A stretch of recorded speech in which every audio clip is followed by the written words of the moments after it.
ശോഭാ സുരേന്ദ്രൻ നടത്തിയ വാർത്താ സമ്മേളനം വിവാദ വിഷയമായിരുന്നു.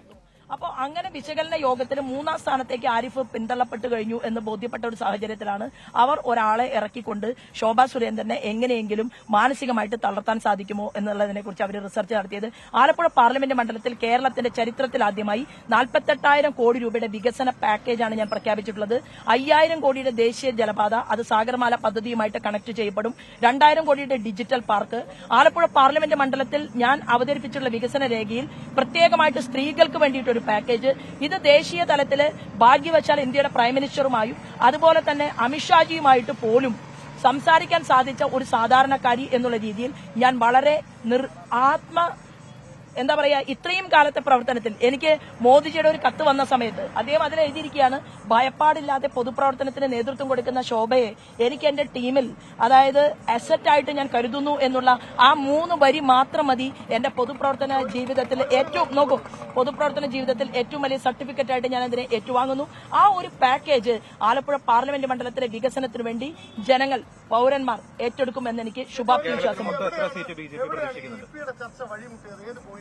അല്ല, നിങ്ങൾ ഒരു 10 ചോദ്യവും 10 ഉത്തരവും പറയിക്കണമെന്ന് ആഗ്രഹിച്ചുകൊണ്ട് ആ ചാപ്റ്ററിനെ കുറിച്ച് കൂടുതൽ പറയേണ്ട കാര്യം.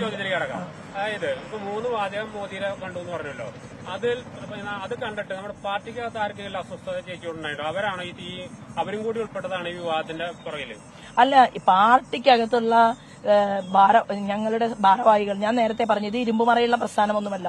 ഞങ്ങൾ തമ്മിൽ ചർച്ചകളുണ്ടാകും, അഭിപ്രായങ്ങളുണ്ടാകും, അഭിപ്രായ വ്യത്യാസങ്ങളുണ്ടാകും, എല്ലാം ശരിയാണ്. പക്ഷേ ഞങ്ങളുടെ പ്രസ്ഥാനത്തിനകത്തുള്ള മുഴുവൻ നേതാക്കന്മാരും പുറത്തുനിന്ന് ഭീകരവാദി ആക്രമണം നടത്താൻ ശ്രമിക്കുമ്പോൾ, പുറത്തുനിന്ന് ഇത്തരത്തിലുള്ള ഛിദ്രശക്തികൾ ഞങ്ങളുടെ പ്രസ്ഥാനത്തെ തകർക്കാൻ ശ്രമിക്കുമ്പോൾ, ആ സമയത്ത് ഞങ്ങളുടെ ശരീരത്തിലൂടെ ഒഴുകുന്ന ചോര അത് ഒന്ന് തന്നെയാണ് എന്ന് ഞാൻ നേരത്തെ പ്രഖ്യാപിച്ചിട്ടുണ്ട്. ഇതൊരു കുടുംബമാണ്. കുടുംബം നിലനിൽക്കുന്ന രീതിയിൽ ഞങ്ങളൊക്കെ ചെറുപ്പക്കാർ അല്ലെങ്കിൽ ഈ സമയത്ത് ആളുകൾ തമ്മിൽ ഞങ്ങൾ എന്തെങ്കിലുമൊക്കെ സംസാരിക്കുന്നുണ്ടെങ്കിൽ അതിലൊക്കെ ഞങ്ങളെ നല്ല രീതിയിൽ കൈപിടിക്കാനും കൂട്ടിച്ചേർക്കാനും ഒക്കെ സാധിക്കുന്ന പ്രഗത്ഭമതികളായിട്ടുള്ള നേതാക്കന്മാർ നേതൃത്വം കൊടുക്കുന്ന ഒരു പാർട്ടിയാണിത്. അതുകൊണ്ട് ഒരു പ്രശ്നവുമില്ല. ഞാൻ മനസ്സിലാക്കുന്നത് ശോഭാ സുരേന്ദ്രൻ ആലപ്പുഴ പാർലമെന്റ് മണ്ഡലത്തിൽ നിന്ന് ജയിച്ചു പോയാൽ, ഒരു വലിയ പൊസിഷനിലേക്ക് ഞാൻ വന്നാൽ, കരിമണൽ കർത്തയ്ക്കും KC വേണുഗോപാലിനും ഒപ്പം സലാമിനും ആരിഫിനും വരെ ഒരു പക്ഷേ ഈ കരിമണൽ കർത്തയുടെ അഴിമതി കേസിൽ എണ്ണേണ്ടി വരും എന്നുള്ളതുകൊണ്ടാണ് എങ്ങനെയെങ്കിലും അവിടെ തകർക്കാൻ പറ്റുമോ എന്ന് പരിശ്രമിക്കുന്നത്. ആ പരിശ്രമത്തിനെ അതിജീവിച്ചുകൊണ്ട് മുന്നോട്ട് പോകും. ഇതിലും വലിയ പൊന്നാപുരം കോട്ടയെ പിളർത്തി 10% വോട്ട് മാർക്സിസ്റ്റ് പാർട്ടിയുടെ പെട്ടിയിലേക്ക് കൊണ്ടുവരാൻ ഈശ്വരാധീനം കൊണ്ട് സാധിച്ചിട്ടുണ്ടെങ്കിൽ, കോൺഗ്രസിന്റെയും വലിയ ഒരു ശതമാനം, 0.5% വോട്ടാണ് ആറ്റിങ്ങൽ പാർലമെന്റ് മണ്ഡലത്തിൽ പ്രചണ്ഡമായ പ്രചരണം കൊടുത്തിട്ടും കോൺഗ്രസിന് കൂടിയിട്ടുള്ളതെങ്കിൽ, ഈ ആലപ്പുഴ പാർലമെന്റ് മണ്ഡലത്തിലെ ചോദ്യം, അവരെപ്പോഴും പ്രബുദ്ധരായ ജനങ്ങളാണ്. അവര് ആരാണോ കേന്ദ്രം ഭരിക്കുന്നത്, കേന്ദ്രം ഭരിക്കുന്നവരോടൊപ്പം ഒരാൾ പോകട്ടെ എന്ന് തീരുമാനിക്കും. ശോഭാ സുരേന്ദ്രൻ മാധ്യമങ്ങളെ കാണുകയായിരുന്നു.